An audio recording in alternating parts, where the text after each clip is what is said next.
All right. Welcome back to Awesome Radio 107.5 FM and 1570 AM WECU every Tuesday from 2 p.m.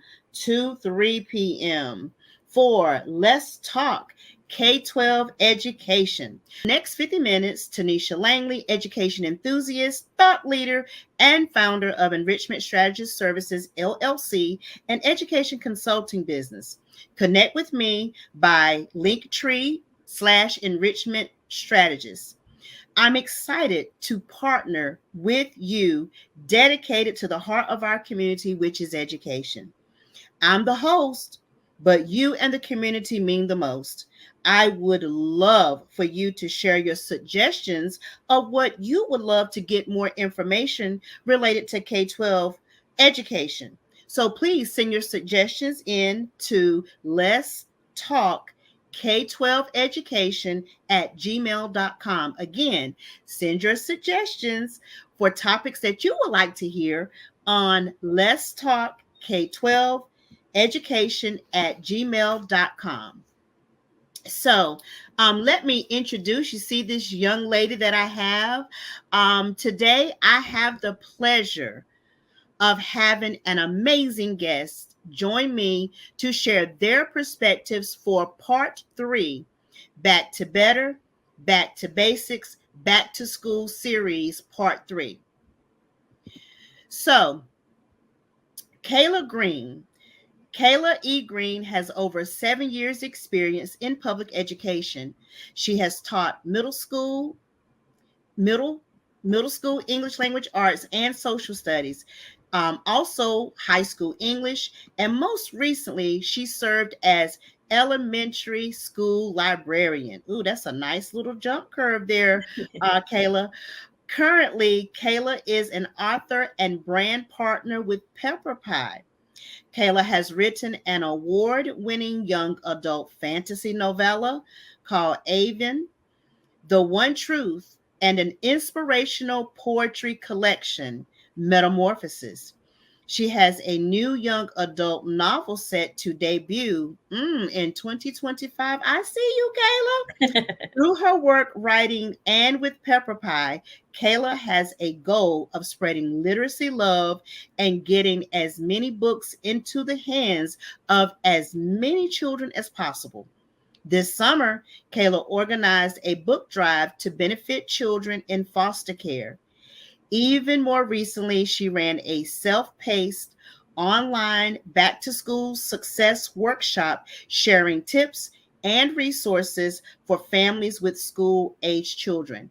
You can connect with Kayla through her website, theunicornwriter.com. Again, theunicornwriter.com. Now, let me back up for just a second. I was so excited to get started for today. So I had the pleasure, I know Kayla because I was her beginning teacher, ELA mentor, several years back when she just got started in her career. So I'm happy to have a mentee of mine join the show. So Kayla Green, esteemed author, lover of all things literacy, welcome to Let's Talk K-12 Education. Hi, thanks so much for having me. I am so excited to be here and to talk books, and it's so great. As my mentor before, it's so great to reconnect and talk about the things, that you help provide a foundation for me in my beginning teacher phase, and then also kind of seeing how I've built on that over the years, and to be able to share it with the listeners and the community. It is, a privilege to be here. Thank you so much. Ooh, you make me proud. Thank you so much for that, Kayla. You were definitely a great coach, a great mentee. Um, and if I'm not mistaken, I don't want to toot your horn, but I want to say you did very well that year where we were teaching your first year, working with your students, if I can remember correctly. But you might can't remember going back that far. You had an interesting little bunch of babies. We had a lot of successes that year. So it was a, you know, challenging, but also a beautiful year with a lot of growth. I'm excited. So thank you for being here. So we're going to get right on into some of the meat of the show today. Being a former middle school teacher and a grandmother to 8 school-age G babies. Again, I must say I recognize the importance of creating and establishing a positive, productive, sturdy foundation at home while bridging the gap for the home to school connection for a new school year. As a result, I started the Back to Better, Back to Basics, Back to School series, which provides information, tips, tools, and resources in an effort to promote educational equity for families. If you would like a recap, tools, and the resources promoting educational equity from previous shows of Let's Talk K-12 Education with Tonitia Langley, head on over to Facebook, and the name is Awesome Radio 107.5 FM and 1570 AM. Look for the purple and green logo. Those are two of my favorite colors. If you also want to go back and find previous shows, head on over to YouTube. The hashtag handle there is Awesome Radio Awesome Radio TV Vision on Film 9300, and search again for this beautiful purple and green logo for past shows, tips, tools, and resources from Let's Talk K-12 Education. So let's open up the show in true educational style with a segment that I'm going to start calling How is Your Brain Game? To get your mindset set shifts ready for back to school homework and school tasks with your children, grandchildren, nieces, nephews, godchildren, and the whole crew. So we're not taking callers today, but I want you and the K-12 children in your home to enact your critical thinking skills to brainstorm this brain teaser to see if you know the answer. So again, starting a new segment. We did one last week, but it actually is under How is Your Brain Game? Okay. You ready? So, Kayla, put on your listening ears, enact your critical thinking skills, see if you can figure it out. So, here is the brain teaser. What is the most important school supply that can't be physically touched? Again, what is the most important school supply that can't be physically touched? And I'm going to give about 30-second weight gain.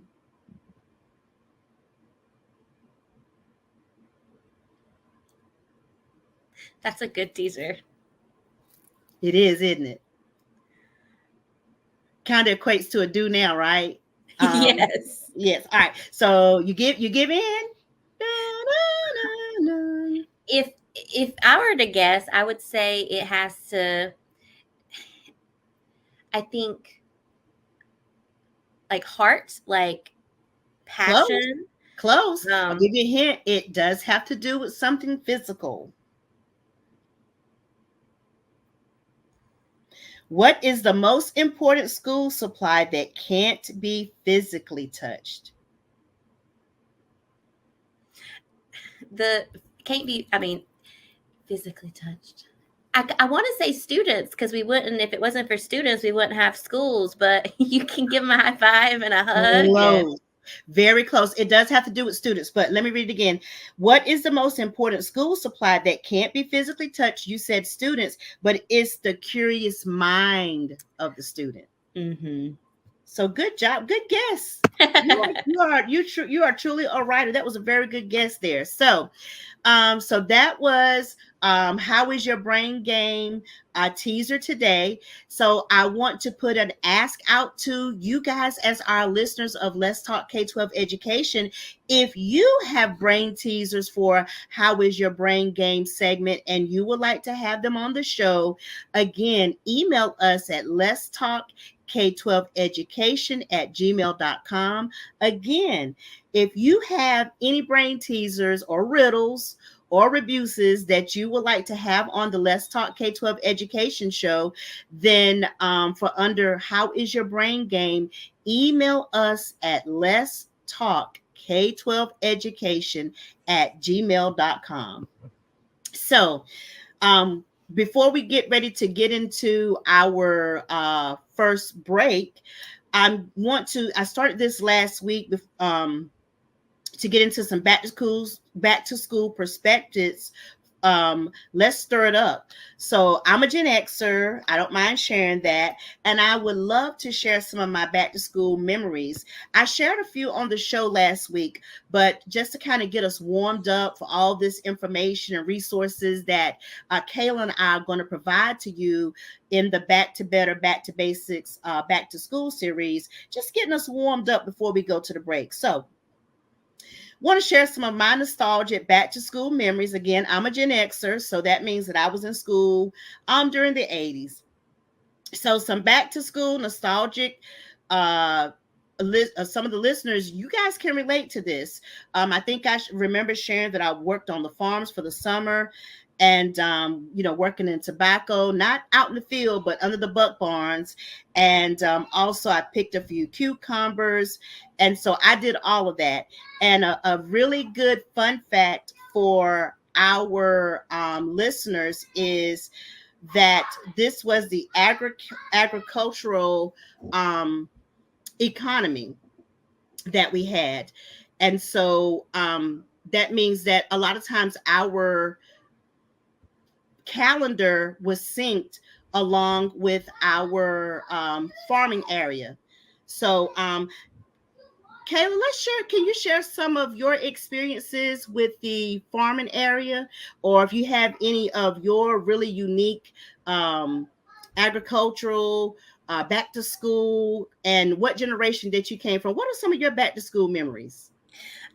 So I am a millennial, but I didn't, work in the farms like over the summer. However, my great grandpa does farm, and I do remember going to like everyone get together, my mom, grandma, great grandma, and we would all be in my great grandma's living room. And I remember shelling peas. We would You do remember that, what? shelling peas. Oh yeah. It was like a Mm-hmm. whole family affair. Mm-hmm. Um, but back to school time was always so exciting for me. Um, like, students as a kid, I was always excited for the summer, but then I miss the routine, the structure, and I guess it was the teacher and me progressing for when I was, older. Mm-hmm. I loved packing my book bag and getting, especially when we got to high school, when we would get our schedules. Mm-hmm. I loved um, looking ahead and like planning out my day. And so it was good times. Yeah, it was always exciting, wasn't it? Yes, It it was was. exciting for you. And what was most exciting for you, Kayla, as you were getting prepared to go back to school and things of that nature? What was some of yours? Because I know some of ours may be the same, some may be different as we, are getting to go back to school. So what were some of the things that were your favorite? I'm gonna share a few of mine, then maybe you can say, oh, this I had some favorites for that too. Okay, yeah. So one thing, always before school, we would be able to spend some time with one of my grandmas. She would take us to get a new outfit for the Mm-hmm. school year, Mm-hmm. and that was always precious time with her. And after, like, we would come back, and then we would put on our new outfit for my grandpa and like do a fashion show. And Oh. but really like gearing up to see friends and people, because even though I am a millennial and things were developing, you Mm-hmm. weren't in constant contact with people. Mm-hmm. Mm-hmm.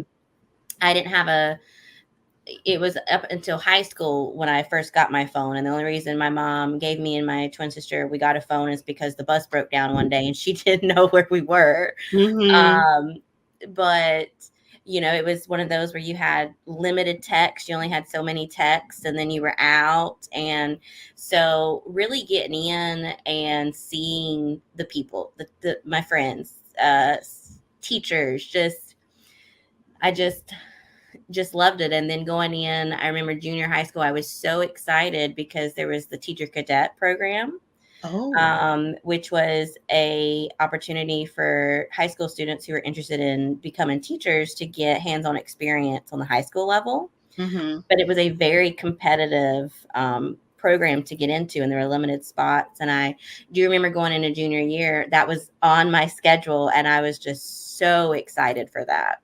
Oh, that is awesome. So, yes, ours is slightly different because some of my most favorite things were, by being a Gen Xer, going to school, getting prepared to go back back to school in the 80s. Lunchroom legends like those favorite pizza days and sloppy joes. And now the ultimate back to school meal, and I know this is horrible to relate it to food, but it is what it is. The ultimate back to school meal thrill was that square sausage pizza with ketchup and fries. So those were some of my favorite meals. And the classroom classics at the time was the chalkboards, because we didn't have the smart boards. We had the good old fashioned chalkboards with the chalk, and us beating the erasers together and looking at the chalk dust. And then it was, you were the envy if you got to be the teacher helper to wipe off the board and then clean it up at the end of the day. And you couldn't tell me anything when I got chosen to do that. And back then, we had the overhead projectors, and I can remember going back to school and looking at how my teacher had those set up underneath, had the books to raise it up and everything. So, and then we had encyclopedias. Some families had sets of encyclopedias at home, and that was the big thing. If you walked to some of your friends' houses and they had these sets of encyclopedias, man, they were serious. They were really serious. And some of our my back to school nostalgic memories from the 80s was getting those salespeople that sold those encyclopedias to knock on the doors. There were no interactive, whiteboards, anything like that. And also, before we get ready to head into break, we had MTV, and I remember watching those, getting dressed in the morning. When you had that, cable, and you could watch MTV, the Arcade, Fever, and the Facts of Life in Different Strokes. Those were some of our nostalgic memories as a Gen Xer. Before going, back to school. So just some really good, great memories. Wouldn't give anything for it. It really was the highlight, to get to see your friends, getting back on schedule, which some of those that we're going to talk about today. So getting back on schedule, having those routines in place, making sure and my mother was old school, so making sure all your things were laid out. So what about you, Kayla, before we get ready to head to a break in just in a few minutes? Yeah, based off what you said, I liked going, kind of similar, even though it's different generations, it was similar that I was excited to go back. And my mom also did not play. You have to have everything that you needed. And my mom also, very often, she was working multiple jobs, and she couldn't, especially when we were getting older, we had to have that foundation, and she had her expectations, and she was there to help, but we also were having to put together stuff ourselves. Okay. And Well, that is great, Kayla. We're going to wrap it on up. Just a few those nostalgic memories. Guys, we're getting ready to take a break.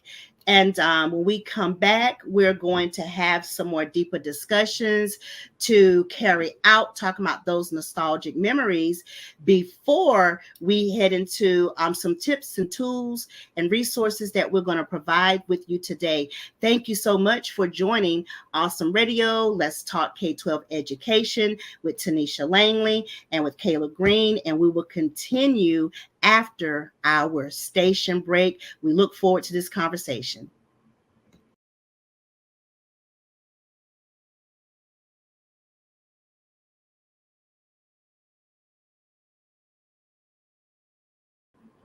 All right.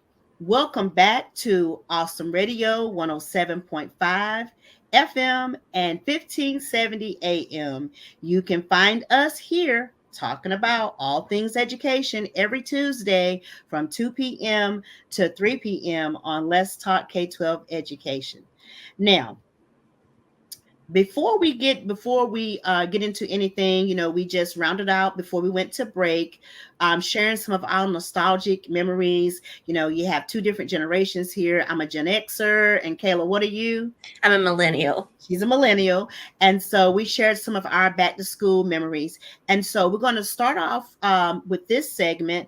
And Kayla is going to share with you some back to better, back to basics, back to school tips and resources that you at home, you listeners and your families will find very valuable. So without further ado, Kayla, I'm going to turn it over to you.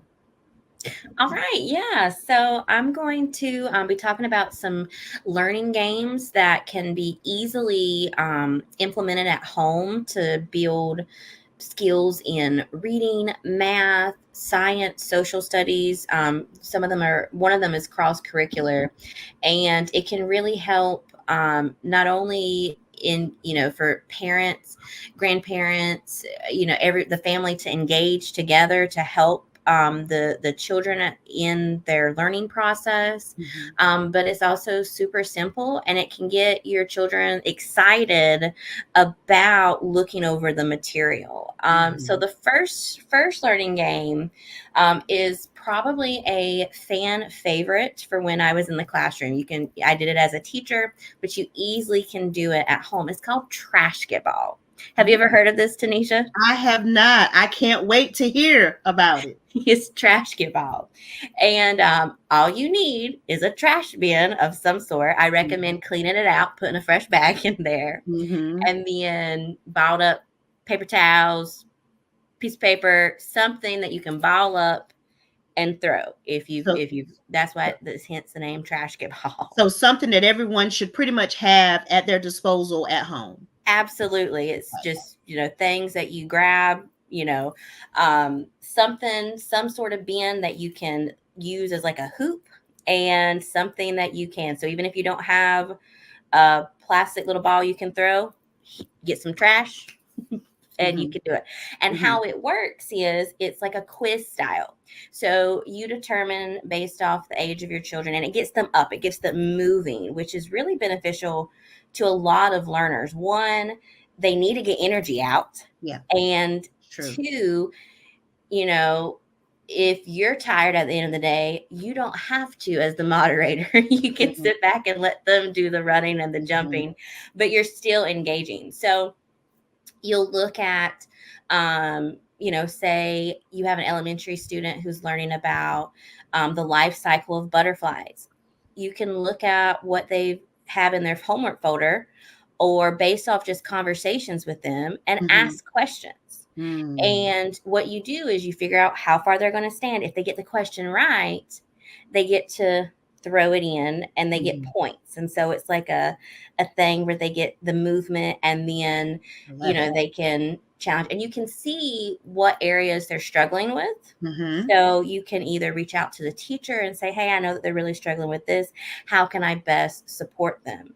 Or, and that's also a great way for you're like, okay, they're struggling with this concept.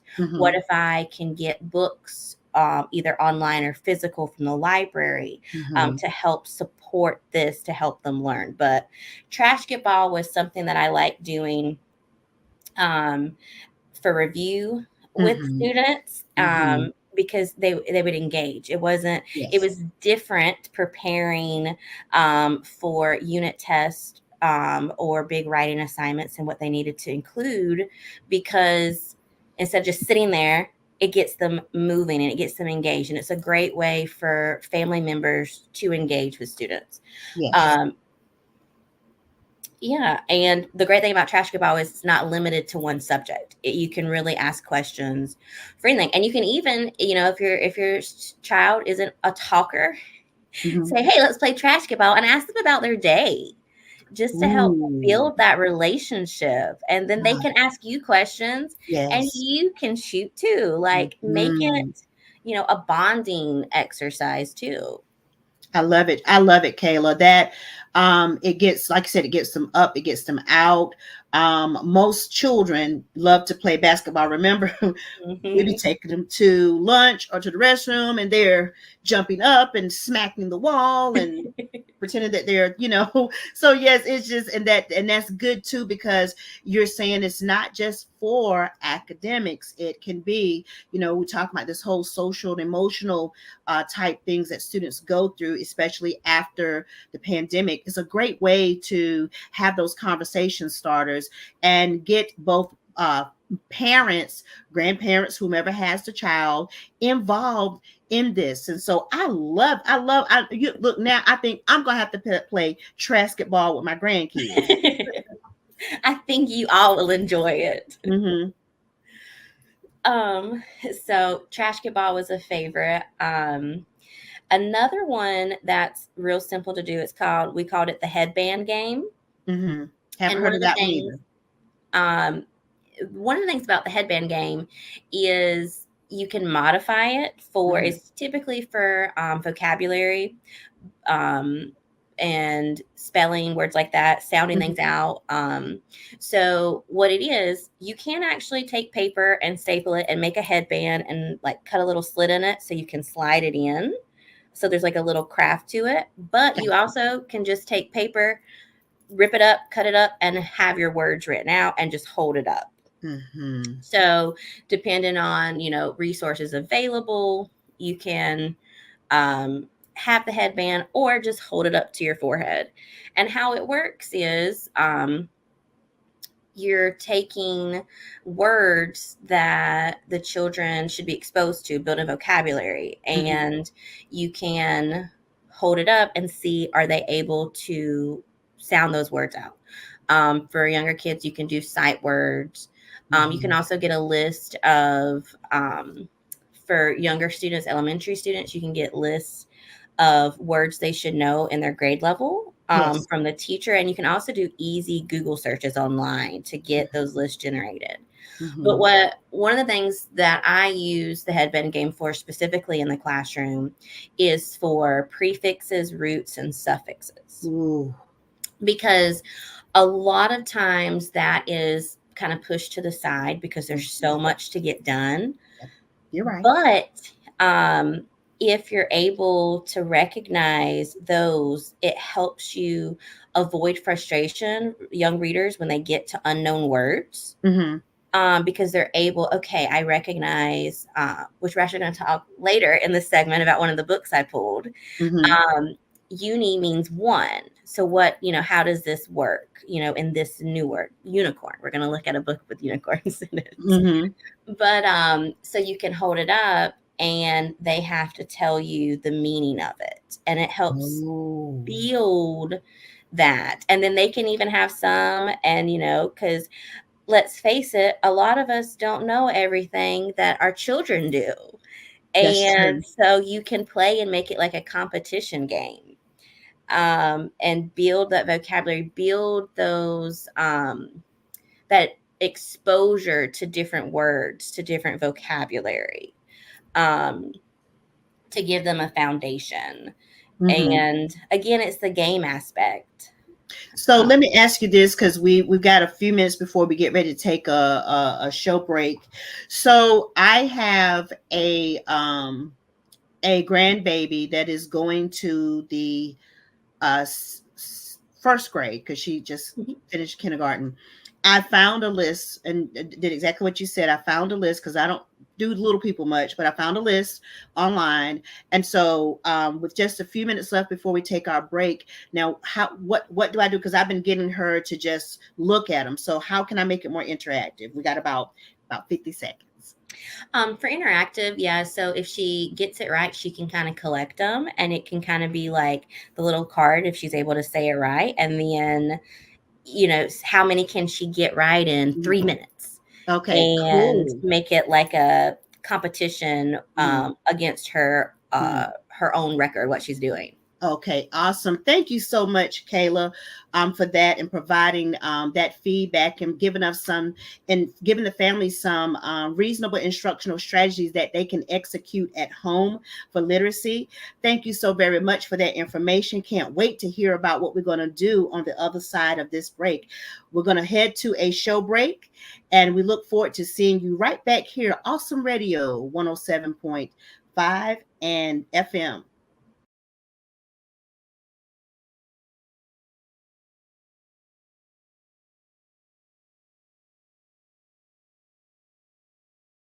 Welcome back to Awesome Radio again at 107.5 FM and 1570 AM WECU.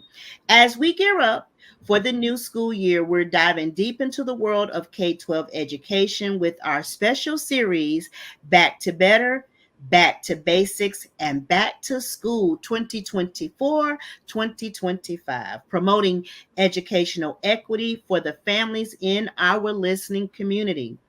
Today, we're continuing our focus and discussion on providing you with practical tips and resources to help your family prepare for a successful 2024-2025 school year. I'm the host, but you and the community mean the most. If you have some tips, some suggestions that you would like for us to talk about on the show, please by all means, email us at let's talk K-12 education at gmail.com. Again, please send us your suggestions of what you would like to hear more of at let's talk K-12 education at gmail.com. So, Kayla, let's continue with your tools, resources, and perspectives for families for the Back to Better, Back to Basics, Back to School series, promoting educational equity. So I'm looking forward to this segment because I know the treats that's coming, but soon our radio listening listeners will know the treats as well. So go ahead and continue with your tips and resources for our listening community. Yeah, so just like we were talking about with the headband game and trash get ball, there are things that can be done at home to engage with our learners, engage with our children to help not only support them as they're learning in school and they're back to school, but it's also just getting back to the basics of those family connections. Mm-hmm. And I think sometimes it's, what do I do? And so it's really great that you're here each week sharing these tips and resources. And in addition to, being able to play learning games at home, I think it's also very important to model some of the behavior you want your children Mm. um, to be doing. If you're Mm. like, oh, you need to read, Mm-hmm. but there's no books and there's no modeled behavior, Ooh, Kayla. then your children are kind of going to be like, but why? And Mm-hmm. reading is so important, and it's a skill that's going to open so many doors. And there are some, books can be expensive, and there are some challenges, I think, but there's ways to overcome those challenges, to Yes. get books into the home, to get books into the children's hands, the parents, the grandparents, aunts, uncles. So if you have a library card, you just need a library card. So even Mm-hmm. if it's great if you're able to take your children to the library regularly, but sometimes you can't go every week. That's So right. You just need to go and get your library card. And then, if you've got access to the internet, a phone or a tablet, you can download a free app called Libby, Libby. And all you have to do is scan your library card, and it's going to give you access to the ebooks and the audiobooks, and you're able to check them out through your virtual app. Oh, that is nice, Kayla. It is wonderful. And you get an audiobook, and you and the everyone can listen together. It can be a family experience. um you know if there's multiple copies available, a parent can be reading a book, and a teen or a preteen who doesn't necessarily want to sit there Mm-hmm. at one time, and you can read the book together and then come together as one and talk about it. What did you think about when the character did this in chapter 2? What do you think is going to happen next? And Mm-hmm. that's something else too. Questions are important. Mm-hmm. You don't just want to read, set a timer, and have them read. That engagement piece is Yes. necessary. So Yes. even if your child has a reading log, don't, even though life can get crazy, time goes by so fast. Mm-hmm. Take that 10 minutes or whatever it is that they're reading and engage with them. Mm-hmm. And even if it's through the audiobook, or the ebook, we do it would, especially for those that are struggling to read or learning to read, it's nice to pair you reading aloud or the audio with looking at the text, either Mm-hmm. physically or on the computer, so they can build those connections with fluency and pronunciation. So let me can I jump in there? So Of course, of course. what you're saying is, Kayla, that if they scan the library card using the Libby app, there is a read aloud function, is what you're saying? Well, it's you can access. So just like if you were to go to the library and get a physical book off the shelf, Mm-hmm. there are so many copies. Like there'll be 2 copies available of I'm a Unicorn or something. If Mm-hmm. that's the book that I've got right here. And if it's not the digital version, if it's not currently checked out, you can click and it's added to your access for 14 days. And you can go in, and as long as somebody else isn't waiting for it, you can renew it. Mm-hmm. So if it's like a favorite book, to keep rereading. Um, and same with the audiobook. So whether it varies depending on which books you're able to access through Libby, depends on what the library has in their catalog. That they can have the read aloud function for kids that may need it. Yes. Okay. So yeah, the audiobook. But speaking of the read aloud function, there is another free resource called Online. Storyline Online. And Mm-hmm. what that is, that's virtual read alouds. And there's great videos of different people reading aloud. There's Mm-hmm. some, with the illustrations to help children follow along. So that one is a great. If you just type in Storyline, new word, online, you can get to that free resource for children to work through. And And yeah. And that's great, Kayla, for those struggling readers as well as those children that have IEPs, Mhm. that will you can carry that intervention at home very reasonably and very practically. So that I'm writing all this stuff. I'm gonna be writing this stuff down. I'm going back to look at this show so I can write them down for my grandchildren. So sorry to interrupt, but it's just so No. great, these literacy resources that you're providing. So keep going. Yeah, and talking about the resources and students, all students are different. They're on different levels. They have different needs. I think something that's important is sometimes I think we think, oh, they're this age, they should be reading this, they should be doing this. And, though we want to help our children to be on a certain level, I think sometimes good books for them are often overlooked. And this is what I mean, graphic novels. I feel like there's a stigma with graphic novels, but Mhm. there has been research on it. And the level of vocabulary that you get from a graphic novel, and the skills that you're exposed reading graphic novels is typically higher than other books.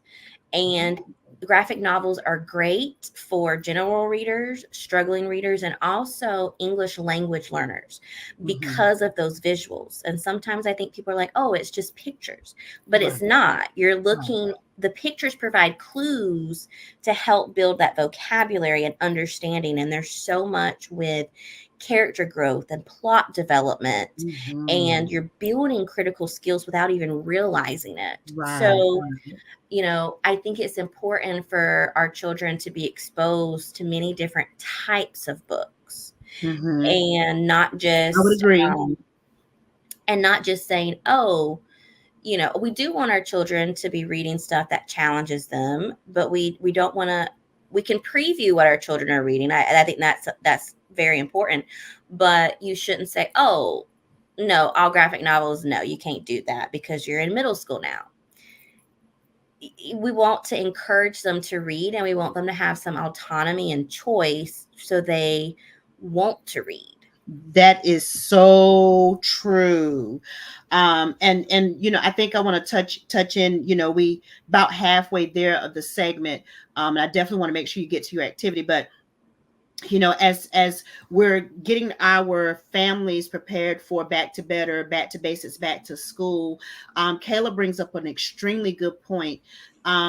You what's that old adage, you catch more flies with honey than vinegar. If Hmm. you're allowing them the opportunity to have some diversity within their reading choices, they're more apt to read, if they have, like Kayla says, some autonomy and some choice in what they're reading. Now, make sure they're not reading all graphic novels, but just paying Right. attention. That whole parental involvement, bridging home to school is make some very good points, Kayla. Thank you so much. So yeah, so absolutely. Yeah. And so, talking about this, having them have autonomy in their reading, um, you know, reading together. These are all things that are going to encourage a love for reading, which is something we Mhm. want. We don't want our children to feel frustrated and go, well, I just can't do it. Right. It's we want them to have that growth mindset. Hmm.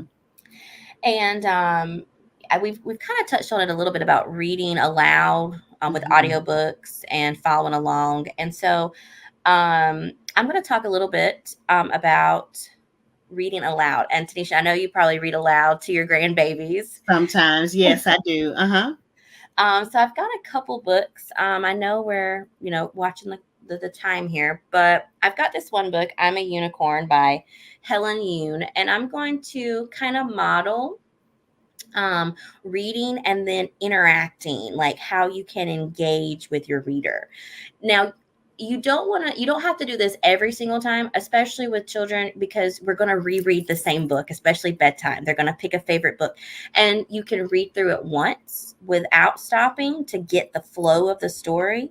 But Hmm. then in subsequent reads, engage with them. What are they seeing with the illustrations? How is the story going?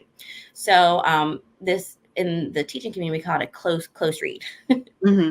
And so before you start the reading, so I know we talked about back to them reading as the kids get ready for bed. What are some other times that you would suggest that families are engaged in this process for successful back to school time? What are some good times for them to do the activity that you're getting ready to do?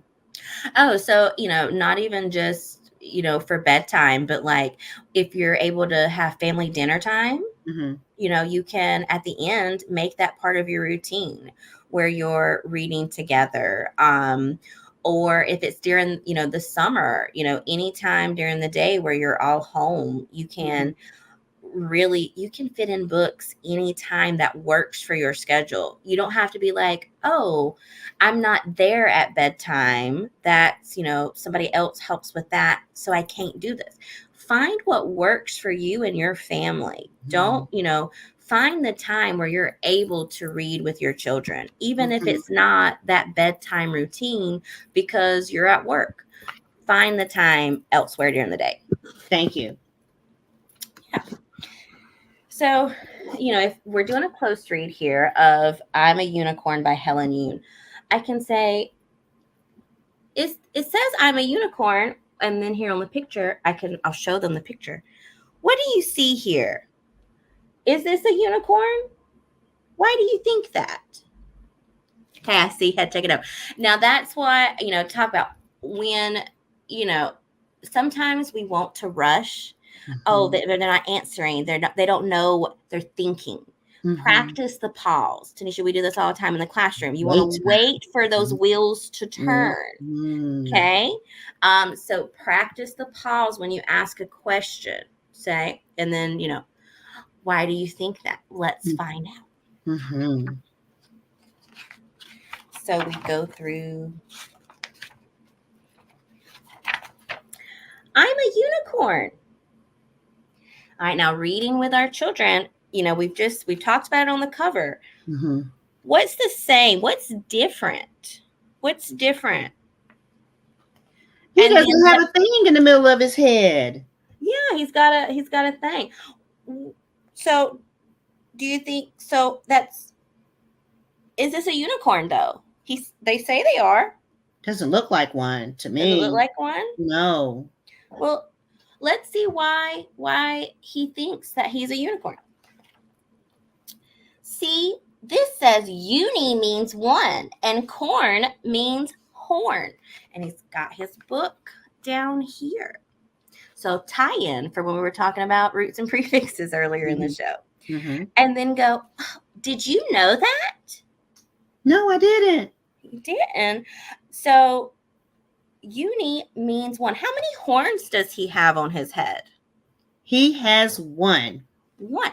And that's what you do. You ask the questions as you're going through the picture book and you practice that pause. You let them answer, you talk about it, and then move on. You can even ask them to make a prediction. Mm. And really quick, I'm going to switch to another one that I have that's a little bit more complex for a picture book for a little bit older students. Yes. And it's Guess How Much God Loves You by Karen Ferguson. Mm-hmm. And it's a higher lexile level. But I do want to show this. And I'm not, because of time, I'm not going to read this first page. But I do want to say for our listeners, this opens up. This first page is talking about Lucy, and her grandpa Joe always tells her that God loves her, but she's having a really hard time fitting in at school. And the illustration paired with it is Lucy sitting up against a tree. And here in this context, it doesn't say in the text that she feels sad. But what we'd want to do is after we read this page is direct our children to the picture. Does she look happy? And why do you and I think that is great. I have one of my grandbabies is a tween, and I think that book could be very powerful for that particular age group of children that they're struggling with. I'm getting older, but I'm dealing with these things in school. So, Kayla, that is a magnificent idea, suggestion for our families for back to better, back to basics, back to school, so that when the children come home, it does open up the dialogue. Because I've raised 3 children. My children are grown, and I remember, Kayla, when my children would come home the start of a new school year, you ask the infamous question, how was school today? And what is usually their answer? It was fine. It was fine. And that was, pre all of the things that are happening in the culture today. But it's more pertinent to definitely have a book like that for teenagers and tweens to open up the dialogue at home and bridging that home to school. So that is magnificent, Kayla. Absolutely. And I want to add on there, you're talking about opening those conversations. Sometimes, just general questions aren't going to be enough. Like you said, they're going to do fine. It's fine. They have no details to offer.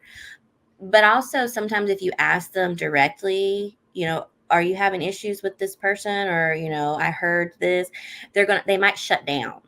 True. And if you have the book, you're opening that dialogue, and you can ask, like in this, with the character Lucy, if you're reading that, you can just share sometimes something that when you felt like Lucy, when you felt like the Right. character, And and there's give a them a visual chance. there, that they can connect with. So great stuff. So I think I want to touch on, as we get ready to wrap it up, on something that you talked about the families in our communities. So remember, every child is unique.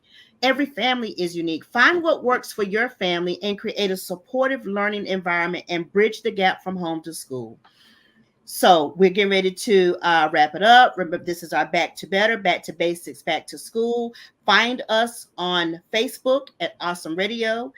Find us on YouTube at Awesome Radio TV Vision Film 9300. Remember, if you have any ideas or brain teasers, email us at the show. And this is Tonitia Langley, your educational enthusiast for Let's Talk K-12 Education on Awesome Radio, WECU 107.5 FM and 1570 AM.